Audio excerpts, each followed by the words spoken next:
Good afternoon, everyone, and welcome to today's UBS Center webcast on taxing inheritance. What can we learn from the Swiss experience? My name is Florian Scheuer. I'm the UBS Foundation Professor of Economics of Institutions here at the University of Zurich and Chair of the Department of Economics. Inherited wealth is becoming more and more important across advanced economies. At the same time, many countries have reduced or even abolished inheritance taxes. Switzerland is a case in point. We used to have cantonal inheritance taxes, but then one canton after another removed them, at least for direct descendants, in a classic race to the bottom. And this coming Sunday, Switzerland will vote on an inheritance tax at the national level, a 50% tax on bequests above 50 million francs. Now, I think there's hardly any other tax that polarizes opinion as much as this one. One way to look at it is from the perspective of equal opportunities. Which family we're born into is arguably the biggest risk we face in life without having done anything to deserve it. From this angle, an inheritance tax is a natural tool to insure against that risk, at least in part. On the other hand, from the perspective of the generation that is leaving bequests, why should the government interfere with my choice to pass on some of my savings to my children rather than consuming them myself? From that angle, inheritance taxes are often viewed as illegitimate, sometimes even decried as death taxes, making them notoriously unpopular. And beyond these almost philosophical debates, there are many practical questions. What would an inheritance actually do to economic activity, to taxpayer mobility, or to wealth inequality? I'm therefore extremely excited that our guest today, Marius Brülhart, knows more about all of these questions than literally anyone else. Welcome, Marius. Thank you. Marius is Professor of Economics at HEC Lausanne and a CPR Fellow. He has produced a rich body of influential research on wealth and inheritance taxation and fiscal policy more broadly, often using Switzerland's decentralized structure as a natural laboratory. He's also one of the leading economic voices in the public debate here in Switzerland, often injecting rigorous empirical evidence into political discussions that can otherwise get quite heated. Most recently, for example, he has written an important expert report for the federal government on the expected revenue from the proposed inheritance tax that we'll be voting on this Sunday, a report that made quite some splash and I would dare to say may have put the final nail in the coffin of this referendum, but we're going to talk more about this. Now, before we dive in, I'd like to give you, our audience, some logistical information. This webcast is interactive. Marius will be conducting live polls throughout his presentation, and you'll be able to send in your own questions for the Q&A. To participate, you just open a new tab in your phone or computer, and then you go to menti.com and type in the code 38462661. We'll get to questions in about half an hour after Marius's presentation. And even if you don't have your own question, you can upvote the questions you find most interesting, and then I'll make sure to get to those first. All right, let's begin. Marius, I look forward to what you have to say. Thank you, Florian. Thank you for having me. I'm going to be mainly talking today about taxing inheritance. But before you can tax inheritance, you need to have an inheritance. So let's straight jump in and ask you, the viewers, our first audience poll question. How much do you think you personally will inherit over your lifetime? From your birth till your last day? Think of it in terms of Swiss francs or of euros or of US dollars, depending on where you are. It doesn't matter, it's about the same amounts. Just to get a view on where you are, this is anonymous, so you don't need to worry about anybody calling you up if you declare a large amount. Okay, we'll get back to that. As Florian has already alluded to, this is an emotional subject. It's something that we can analyze in a dry way as economists, but it's something that stirs passion. Here is a cover picture of The Economist magazine of a few years back that I think captures this very well. It's a scary skull. It reminds us taxes and death they're probably two of the least liked things that we can think about, and the combination isn't particularly appealing either. Nonetheless, The Economist had the title "The Case for Taxing Death," and they called it a hated tax, but a fair one. So it seems that somehow mainstream economic thinking sees this a little bit different from just the spontaneous psychological reaction we might have to this. So I'm going to try to shed some light on some aspects of this emotional topic, against the background, of course, of the experience we have here in Switzerland. So a few observations to get going. Inheritance taxes have been lowered in many countries. Probably in most countries, the data are really bad. Here are some data for some large countries that indirectly suggests that in the large European economies, as well as in the United States, in recent decades, the trend has clearly been down. Inheritance taxes relative to the tax base that they are levied on have been on the decline. This has been particularly pronounced in our country, in Switzerland. Here are some numbers that I have computed, where we see if we start in 1990, 100 francs of inheritance or inter vivos gifts on average were taxed by 4.6 francs. So the effective average tax rate was 4.6%. That has declined by 2/3. Now, on average, 100 francs of inheritance only are taxed for 1.50 franc. So the effective tax rate has gone down to 1.5%. It is important in the Swiss context to always keep in mind the wealth tax as well, because that affects similar tax base. And that's why I've also put those little orange bars at the bottom of this graph to show you the evolution of the average effective wealth tax rate. You could imagine that inheritance taxes have been reduced, but to compensate, the wealth taxes have been increased.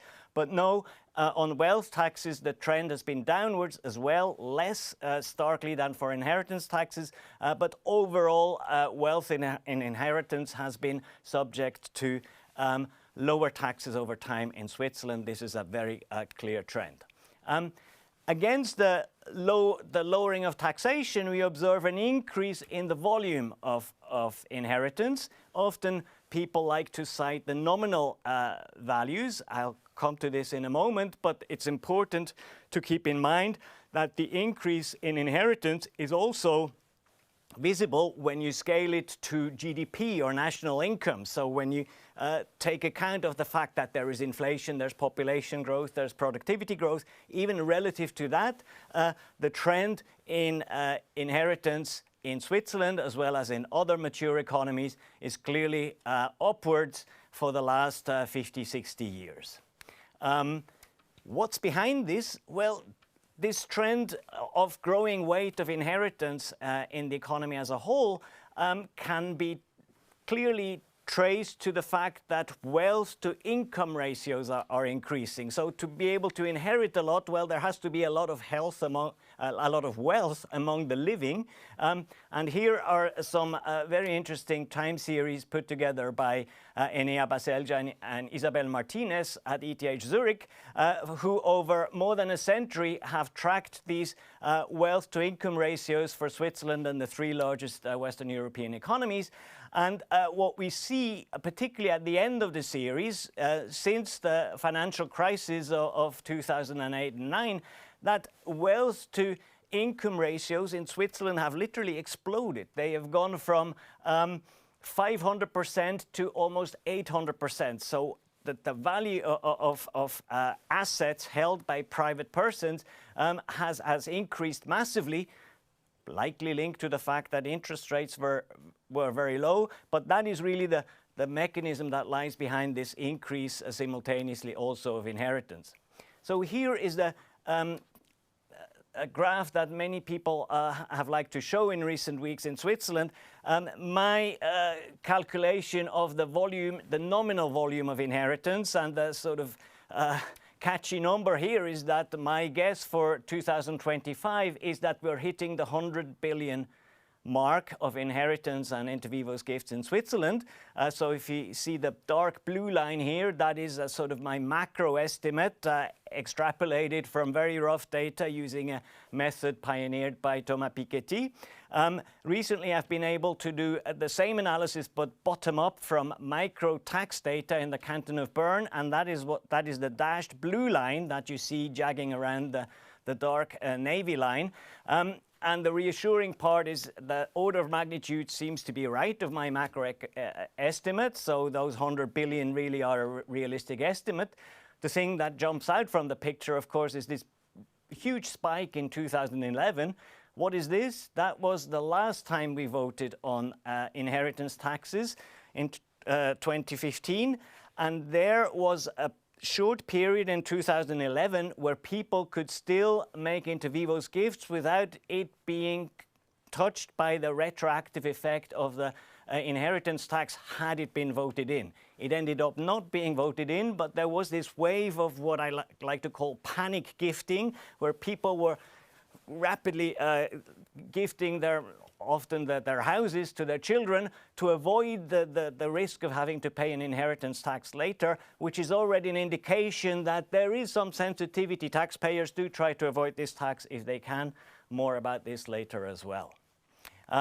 Okay, final stylized fact about about inheritance. Inheritance is highly unequal.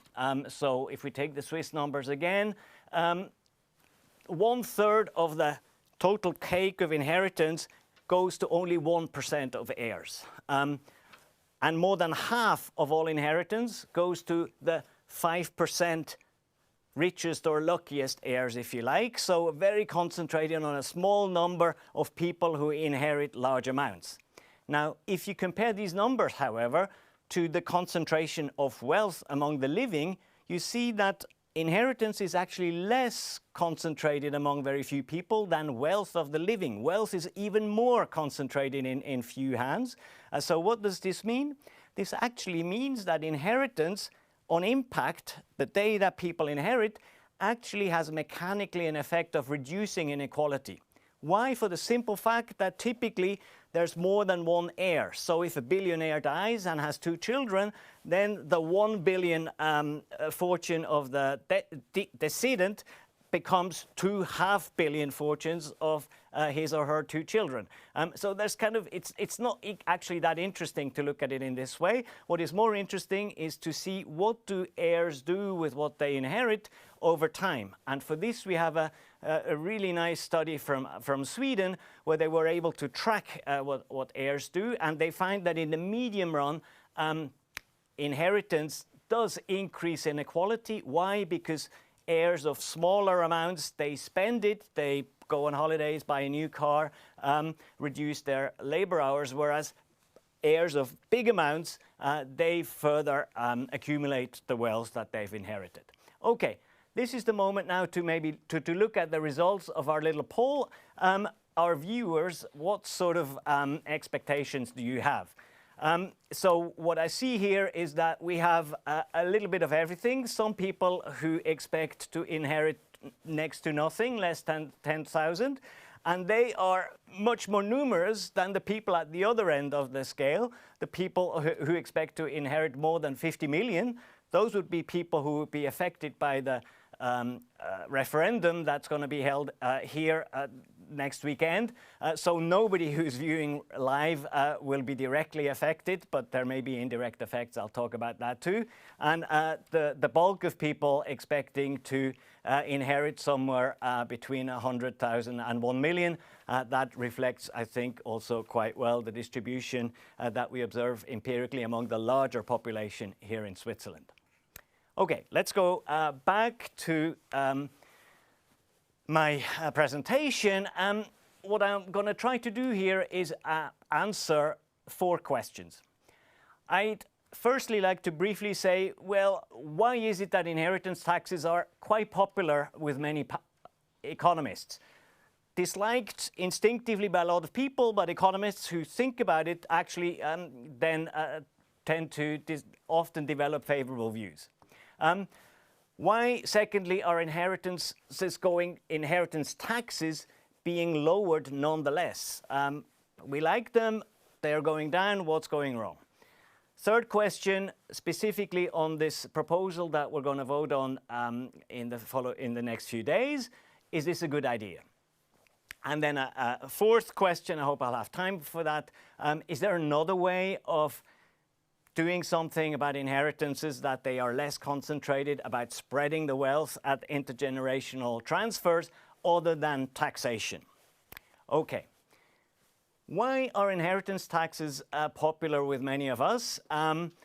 Well, to put it very simply, there are two criteria for what we consider a good tax. Let me go to the second one first. That's the equity criterion. Is it a fair tax? Is it something that reduces inequality? Is it something that redistributes in a way that we like? As you can hear from the way I frame it, this is a very subjective question. There's no right or wrong. This is philosophical, to use the word that Florian has already used. But they're just two observations. Inheritance taxes can be highly progressive because inheritances are very concentrated, very unequal. If you tax them, then you can reduce this inequality a little bit. Plus, it affects what some people call unearned wealth. It's wealth that you receive as if it was a lottery win by the lottery of birth. So in terms of moral aspects of the question, many people feel it's fairer to take away a little bit of what just falls in your lap than taking away something from you that you've worked hard to accumulate. So it's perceived by many as a fair tax. And The Economist, remember the title page, they also label it a fair tax. But equity, again, is a little bit uncomfortable terrain for us economists. We prefer to talking about efficiency. Is it something that promotes or inhibits economic growth? Is it something that produces incentives that make people want to work less, invest less, be less inventive? That's often the key question we like to ask when we think about tax systems. And on this dimension, we have to distinguish two people. Basically, inheritance tax has implications for two parties. One party is the testator, the person who thinks about their passing and what's going to happen to their wealth. And how do they respond? One thing that the literature shows is that testators show no evidence of real responses. So there's no evidence I'm aware of that would show that people in their most productive years, I don't know, between the age of 20 and 60, already work less, invest less, are less entrepreneurial when inheritance taxes are higher. They do respond, but in other ways, by trying to avoid. More about that later.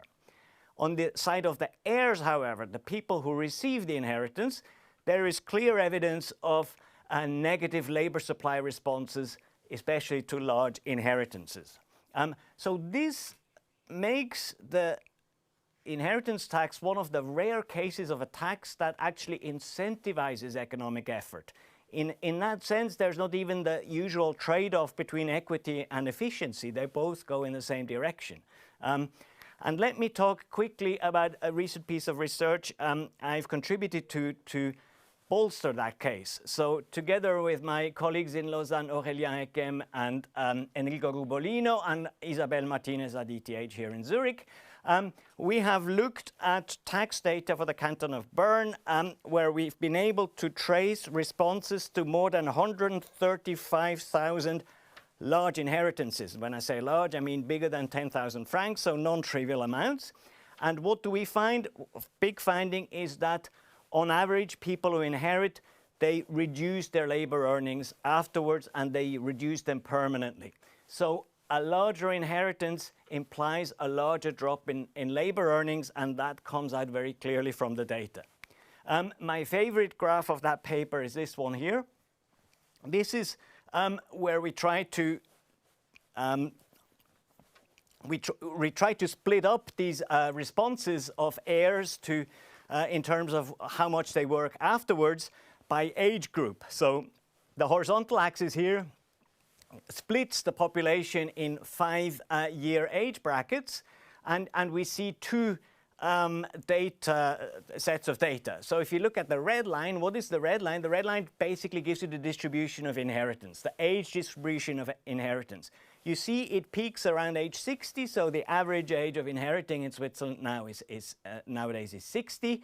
And the bulk of inheritance is received by people between the ages of 50 and 70.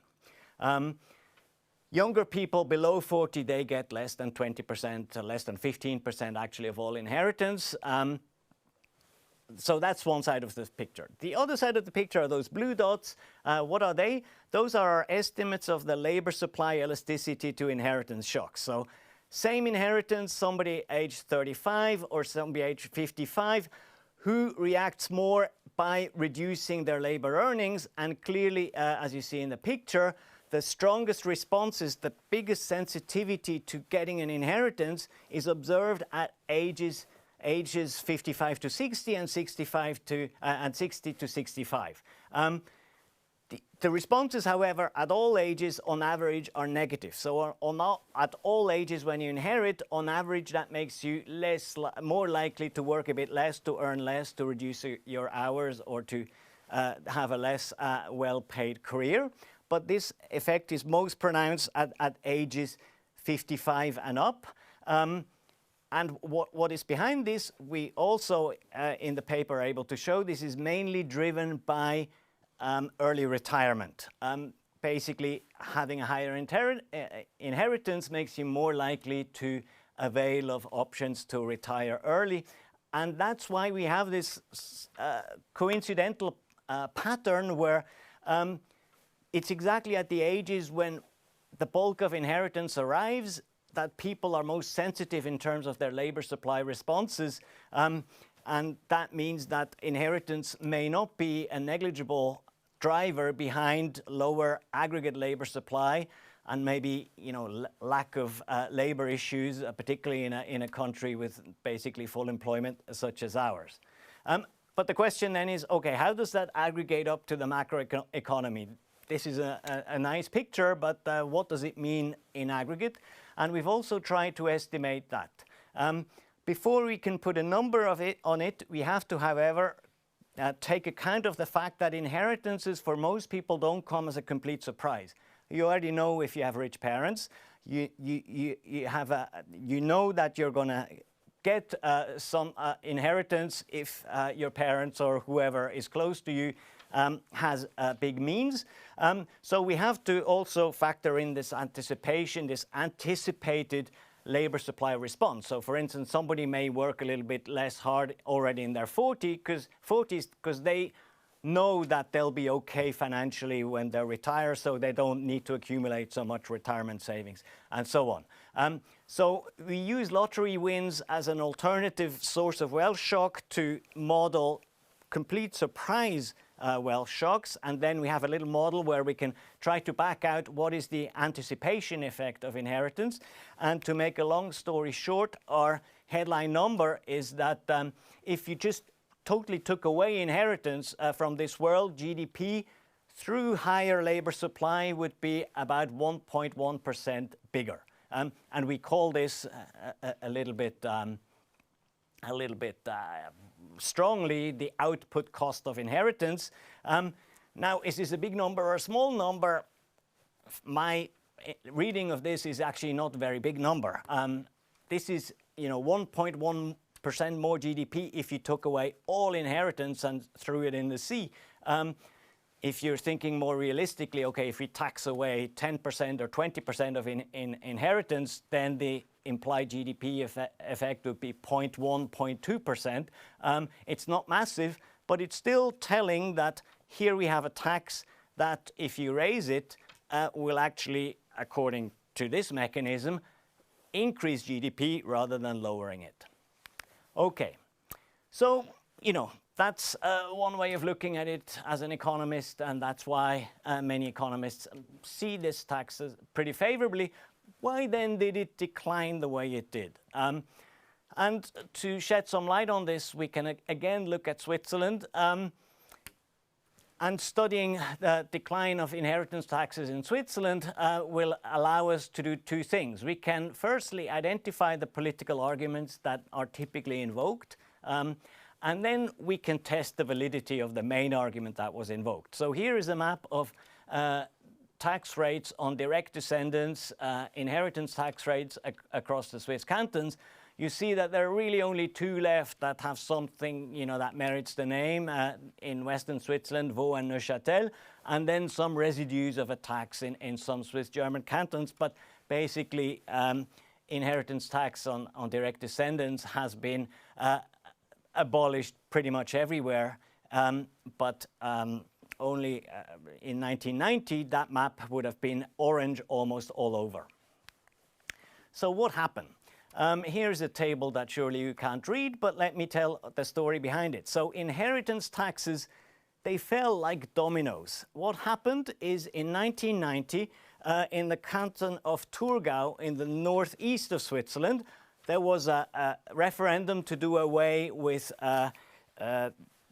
inheritance tax on direct descendants, and that then led one canton after the other, and it sort of followed the geographical pattern where it started in the northeast and gradually went through the country and ended up in Geneva in the southwest in 2004, and canton after canton abolished its inheritance tax on direct descendants, always pretty much with the same argument. And what was that argument? Nice thing about this is in most of these cases, the decision was taken by referendum. And when I say referendum, anybody who has ever participated in one in Switzerland will know we always get a little brochure. There's always an official document where in a very circumscribed way, the proponents and the opponents of a proposal can lay out their best arguments. And we've collected these brochures from all those referenda and did some rudimentary text analysis to try to quantify and categorize the arguments that are always made. And we've only looked at the arguments of those who argued for lowering inheritance taxes. And we looked at two criteria. We just counted the words. So that's the height of these bars or word counts. And then we also looked at the order of the arguments. So which is the first, second, third argument that they are placed in the brochures. Quite important because many voters probably only read the first paragraph and then they get bored. So lighter color means higher up in the order. So the lightest means that it's the first item in the arguments that are given by the people who are in favor of lower inheritance taxes. And if you look at the picture, you see that there is really one argument that dominates clearly all others. More than or about 2/3 of the text space allocated to that. That's the argument of, we call it tax competition, but that's the argument of tax of mobility.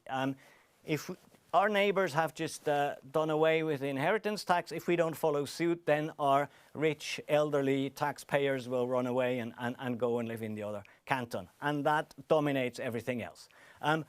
Far behind in second place follows the argument of multiple taxation. This argument that, okay, the testator has already paid income and wealth tax on this wealth during his or her lifetime. It would be unfair for the taxman to grab a part of that same amount again. An argument that is given much less weight, but is still in number 2. And number 3 is complications with transfer between generations of family-owned firm, that this may complicate this transmission. And then very small, some sort of libertarian arguments that the state is too big anyway, and this is a way of making it smaller. But main finding, it's really basically all about tax competition. So the argument was we need to lower tax rates, and that will attract or at least retain good taxpayers. Did it work out like that? We have this paper together with Raphaël Parchet at the University of Lugano, where we come to the conclusion, no, it didn't work like that. Best way of illustrating this is with these two pictures. They're basically kind of rudimentary event studies. There's also more fancy econometrics we did in the paper, and we basically have a null result, which is rare that you can publish that, but in this case it was possible. So the left picture shows you, before and after the 5 biggest reductions. So here we really zoom only in the 5 biggest reductions in inheritance taxes among the cantons. What happens to the tax base, so the presence of high-income retirees before the abolition and after? And if you look at the 2 lines, so the blue line is before and the red line is the period after, at least to my eye, there's no change. Again, when you do statistical testing, you also find no significant change. The right-hand panel gives you the same kind of exercise, but in terms of tax revenue, inheritance tax revenue. And there you see at the moment of the reform, the vertical line, there is a decrease in tax revenue, mechanical, as you expect. If you stop taxing direct descendants on their inheritances, well, then revenue will fall. And what the tax competition argument would suggest is that, okay, that's the initial effect, but then we're going to be more attractive for a wealthy resident, and this will kind of return to where it was or go even higher, but that's not what we observe. It sort of remains permanently lower. So that's why we gave this paper the title Alleged Tax Competition, because people talked about a tax competition, but we don't really see in the data there was sufficient mobility for these tax cuts to have been necessary or to have been helpful in terms of raising revenue. Okay, so if that was only alleged tax competition, how about the proposal that we're going to vote about now? So what's at stake in the citizens' initiative that is subject to the referendum this weekend? The proposal is very simple. For any franc in an estate that is above 50 million, there will be a 50% flat rate estate tax that will be levied. The revenue of that tax would be earmarked for climate-friendly investments. And important thing to understand, so it's only above 50 million, so seemingly none of our viewers would be directly affected. And in Switzerland, the estimate is about 2,500 taxpayers, so a fraction of a percent of households that would be directly affected. Can we come to the second audience poll on this, just to see how our viewers view this particular proposal? So here's the question: how will you, if you're a Swiss citizen, or how would you, if you're not, vote on the 50% tax applied to estate values above 50 million francs, the way it is subject to this referendum that's coming up, just to see how our viewers feel about this. Okay, now, Florian has already mentioned, I've been asked to sort of write a review or an expertise on what could be the effect of this proposal, and I've submitted my report to the to the ministry, and this is the key table. Again, it's a boring table. I'm not going to talk you through it, but basically I'm showing it to you to show you that I've tried at best to summarize the available empirical evidence on taxpayer mobility as a function of estate or inheritance tax rate differentials across different jurisdictions, and I've tried to compute elasticity measures. So this is our measure of the sensitivity of taxpayers to differential tax levels on a metric that is comparable across these studies. And from this reading of the literature, I've come up with some estimates, and my estimates are as follows. So between 1/2 and 3/4 of the affected taxpayers, remember they're people with wealth in excess of 50 million, would leave or they would stay away.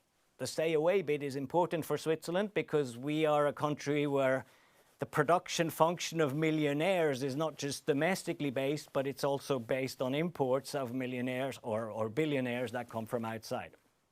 So these departures or non-arrivals could imply a loss of up to 93% of the affected tax base, so that's of the estates at death.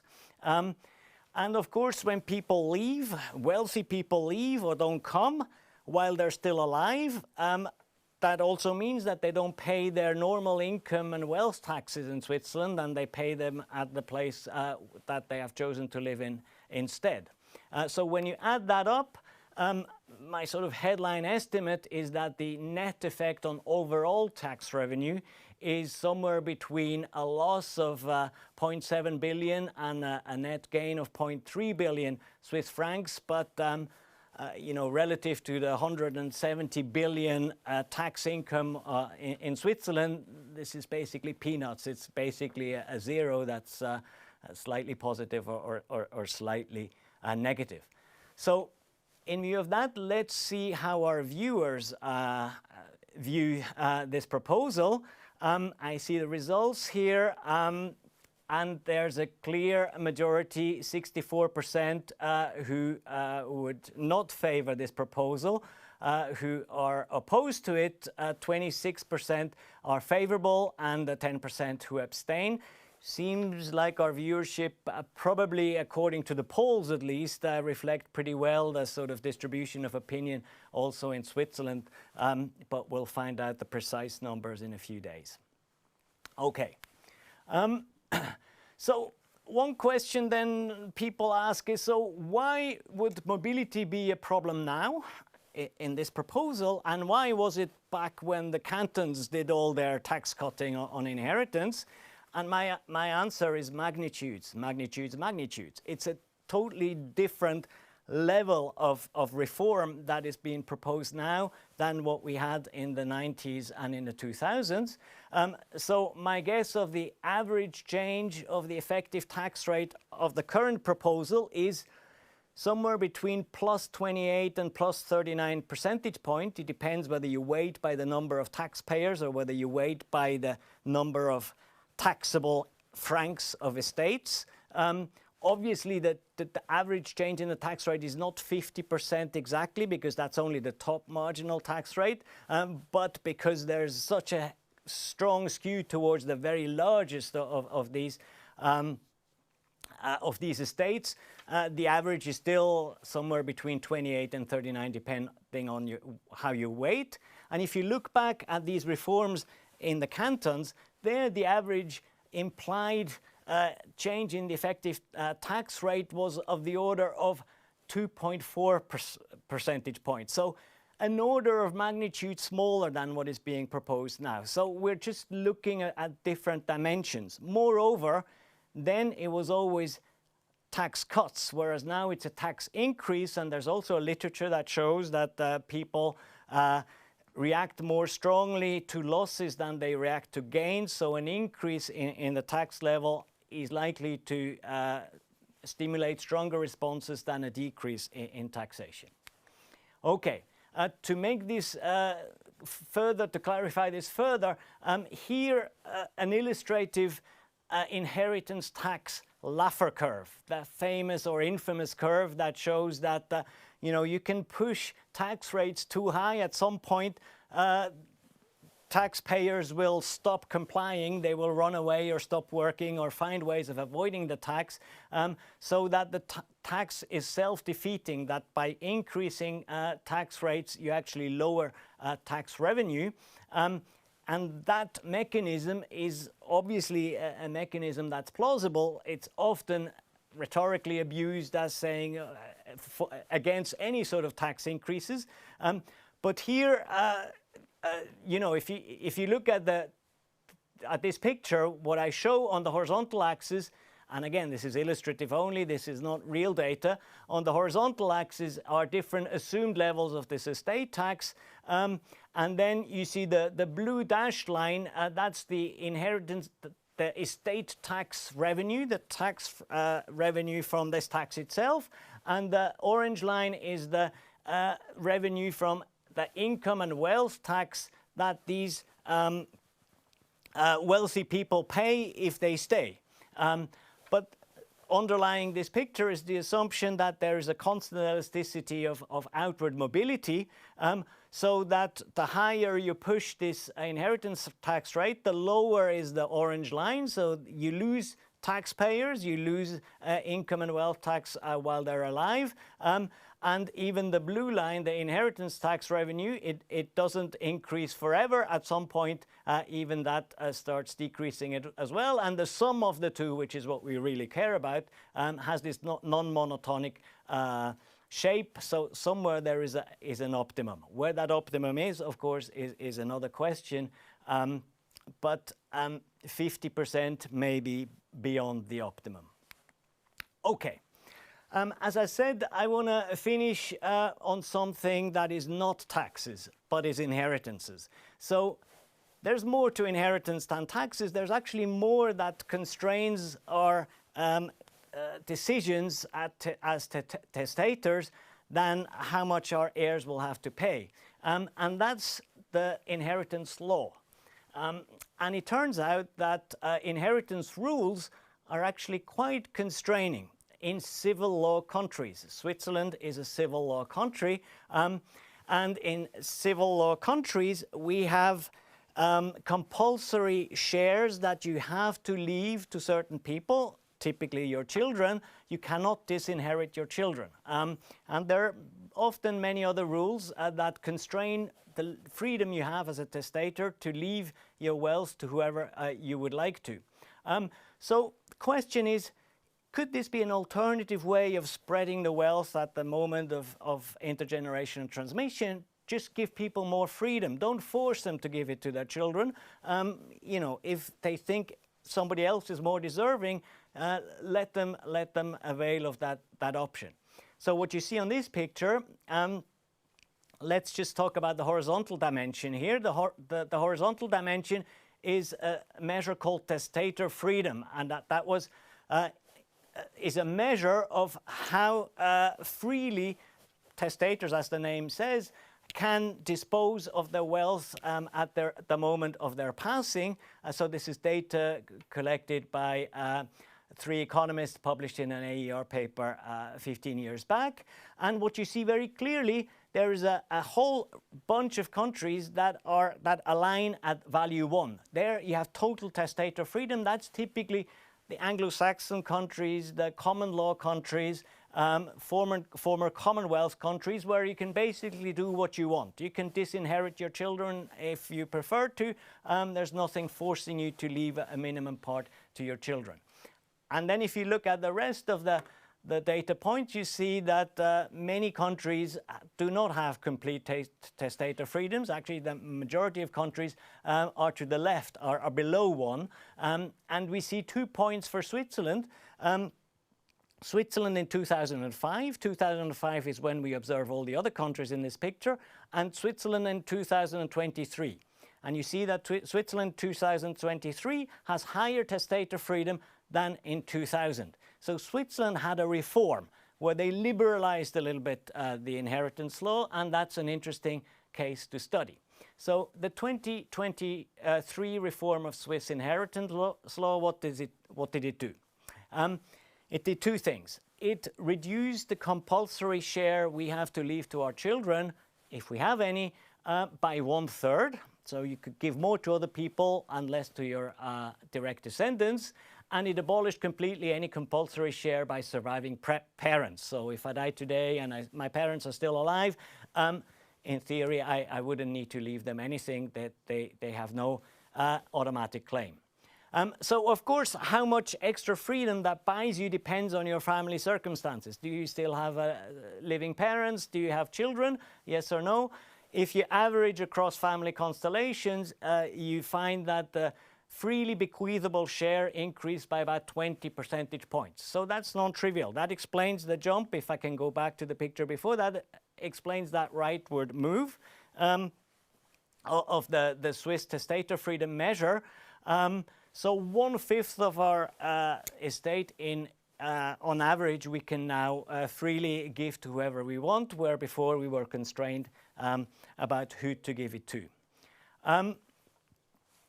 Right, and this brings me to my third and final question to our audience.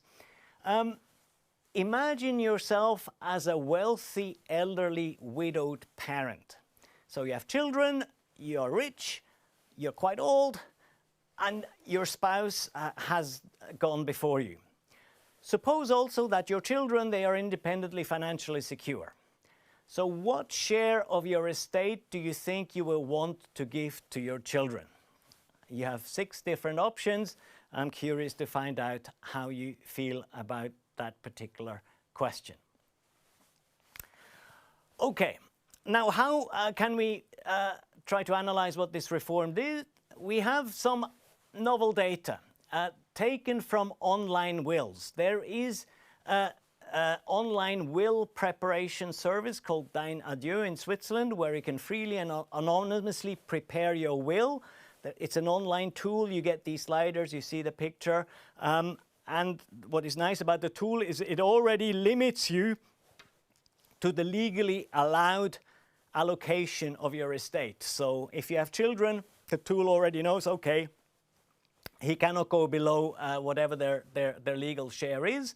And from that tool, we extract close to 17,000 wills that people have completed, spread over 2020 to 24, so before and after the reform, so we can do analysis of how this reform changed the pattern of allocations to different heirs as chosen by the people who completed these wills. We have a number of analyses. This is work with my graduate student, Laia Soler. Here is just one picture.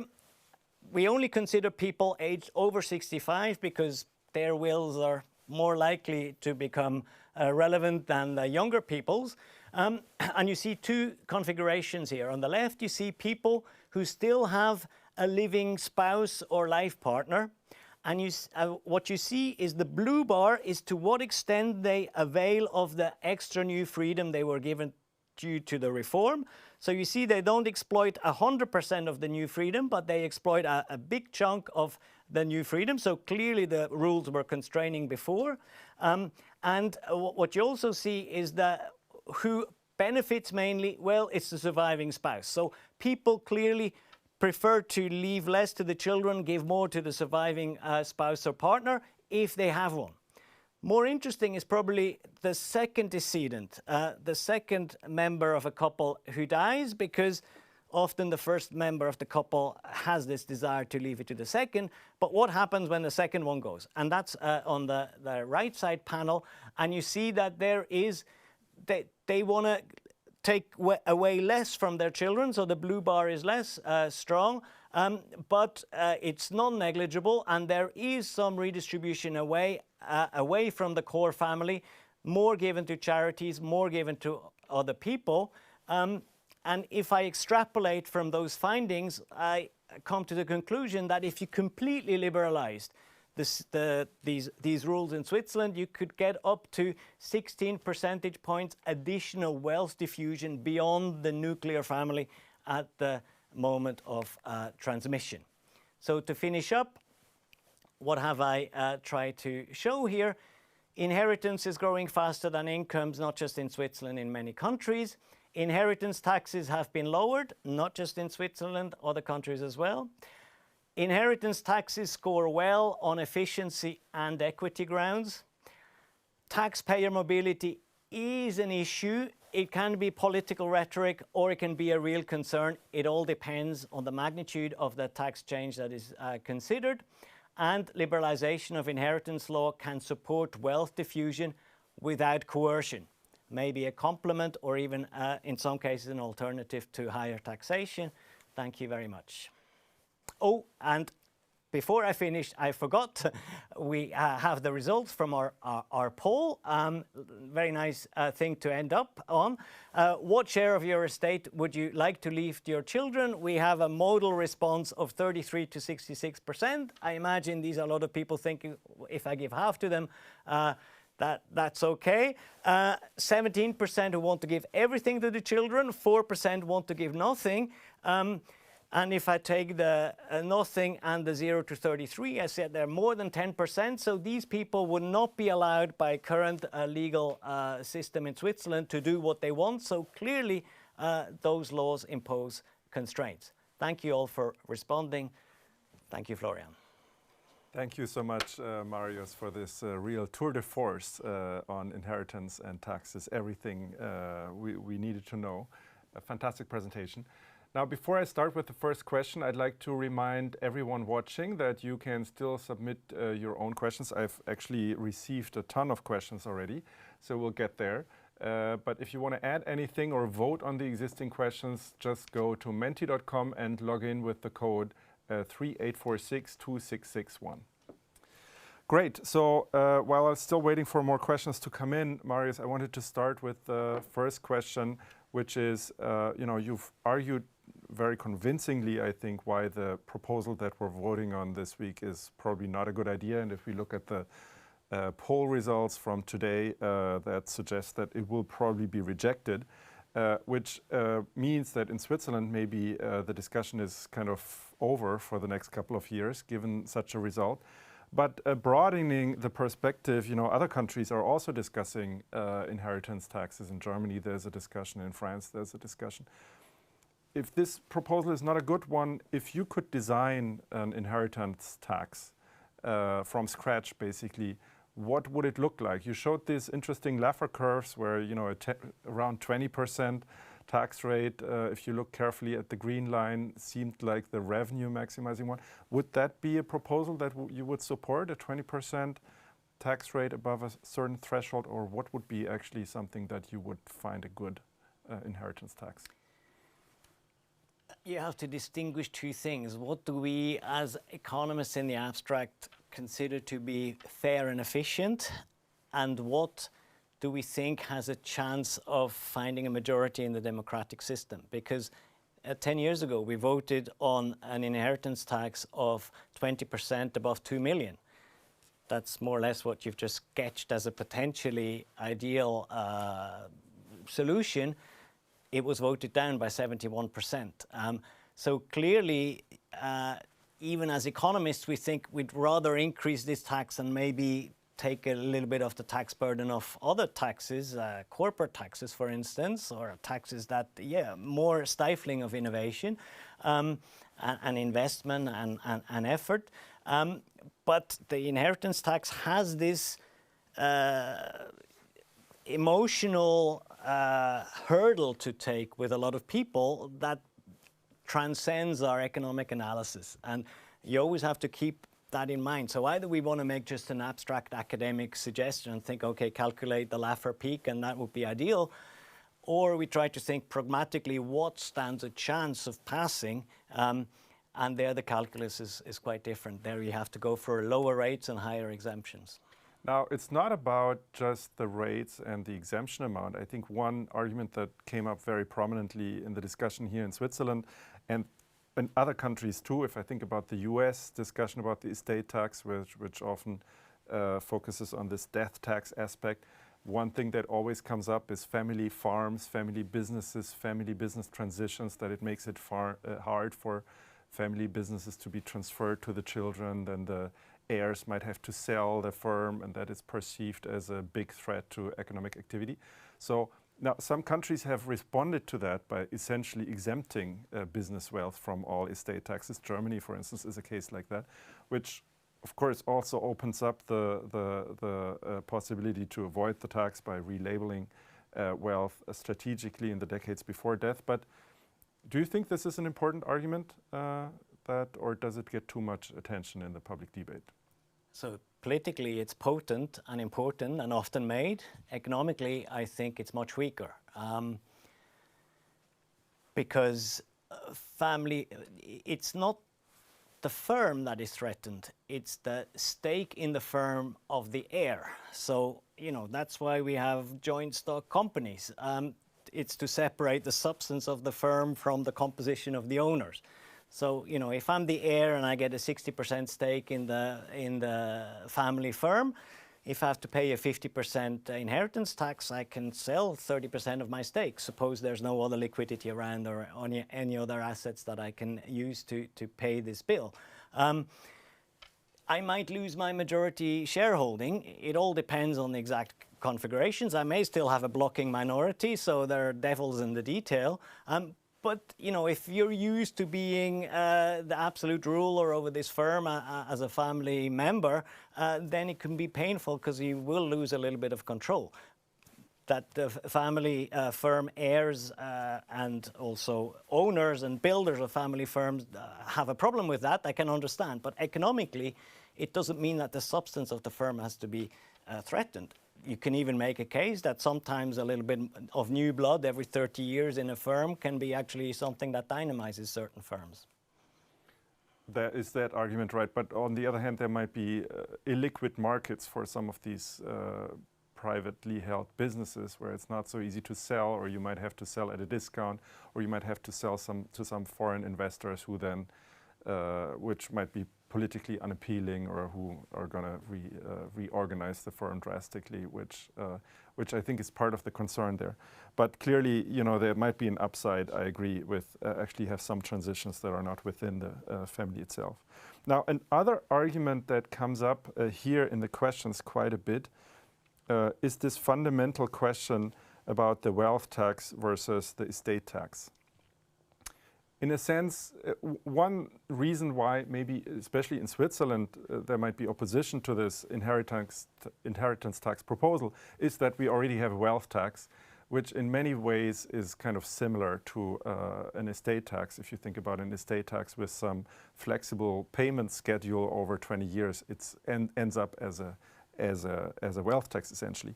So, what would you prefer if you had to decide, should we have a wealth tax, should we have an inheritance tax, should we have a mix of both?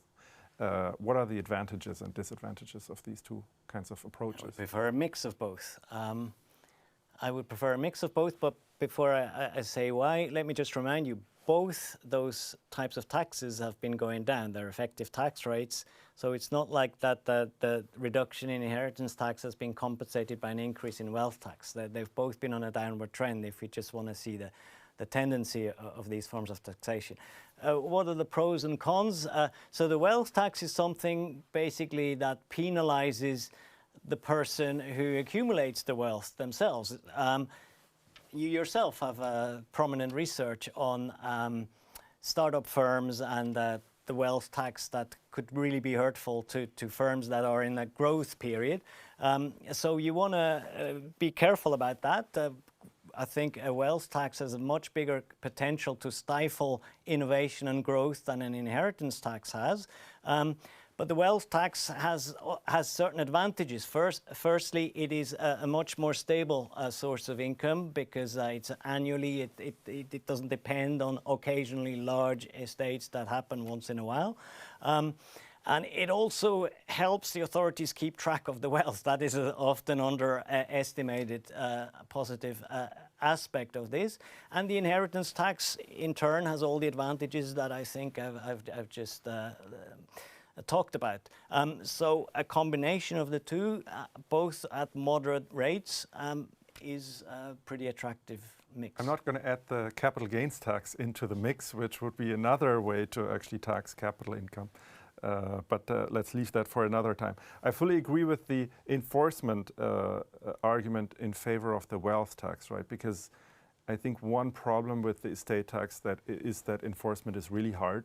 You have sort of 30 years to come up with avoidance strategies, whereas the wealth tax at least forces you to have a consistent track record of wealth over these 30 years that is somehow in line with your income, and it just delivers much more data to the tax authorities to make sure some things make sense actually from your reporting. I'm not sure avoidance with the estate tax is necessarily that easy because, at the moment of transmission, you have to do an inventory of all the wealth just to allocate it among the heirs. So there is an administrative procedure anyway where everything would have to come to light. So often at the moment, it's actually at the moment of intergenerational transmission that hidden assets come to light. So the idea that necessarily estate tax is easier to avoid than an annual wealth tax, I'm not sure. I mean, in principle, you would have to do that with the wealth tax too every year, right? You have to look at the inventory of all the wealth, and it sort of does it at a higher frequency. But I mean more like even legal ways of avoidance where you put things in trusts, and that's the US problem, where there are a lot of legal loopholes, and we see that the tax revenue from the US inheritance tax or bequest tax in that case has been completely eroding, to the degree that it's almost considered a voluntary tax at this point. Now, we've already alluded to the problem of the political economy, that this is not some social planner who's designing some optional tax system, but there is an important role for the population, especially when we have a direct democracy here. And what a lot of people emphasize here is that if you look at the participation in the referenda and more generally in the political process, it is dominated by the elderly. We've seen that in a few recent referenda, that really the sort of boomers generation is getting their way with the AHV, for instance, and other examples, the rental, the hypothetical rental income that we voted about recently. And people ask here, how are we ever going to have a sort of more progressive taxation of wealth or inheritances when we have this sort of demographic political economy problem?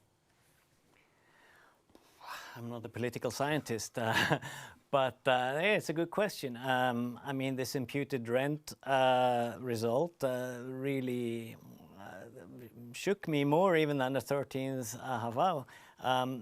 It was a clientelist proposal, and the clients raced to the polls, and the other people for whom it was more indirect were not seen. So the young people need to grasp their chance. You can give people the opportunity to vote, but you cannot force them. I'm afraid I cannot say anything much deeper, but it's true that this inheritance tax, the fact that is something that is now mainly borne by the old themselves. It's like 90-year-olds passing wealth to 60-year-olds. You run into the same political economy problems that you run into with other public finance topics. Now, final question. We're getting close to the end. One interesting question here that came up from the audience is that, we have in Switzerland especially a system that is really designed to foster tax competition. And so the question here comes up, even if we had a national inheritance tax, wouldn't that then create endogenous responses by the cantons, for instance, to lower taxes somewhere else? So maybe what could happen is we now have an inheritance tax, we kind of increase additional tax competition in the wealth tax. So we've seen it has decreased a little bit. It hasn't completely collapsed like the cantonal inheritance tax, but that could also change. I mean, this vertical interaction can have positive or a negative sign. It really is. There's models about this. These externalities can go in both directions, and it's very hard to predict what would happen. I mean, one thing I would like to say, and one positive thing about the proposal that the Young Socialists have put forward, is that they propose an estate tax and not an inheritance tax. And in the sense of trying to favor dispersion of wealth away from the core dynasty, if we want to call it that. An estate tax is, of course, the better instrument because it doesn't make it more expensive to give to people outside the family than to give to your own flesh and blood. So an estate tax in that sense actually strikes me as a good model to think about also as we develop this kind of taxation in this country in the future. I mean, that's another issue that you really emphasize, that nowadays when these intergenerational transfers happen, the receiving generation is already quite elderly. It's the 60-year-olds, at which point these transfers might not be the most useful anymore. So kind of incentives for generation skipping might also be something useful, right? If you had a tax that sort of is lower if you give your money to the grandchildren. Or even at least not a disincentive. Yeah. Now we do everything to disincentivize it, and at least you could maybe relax that.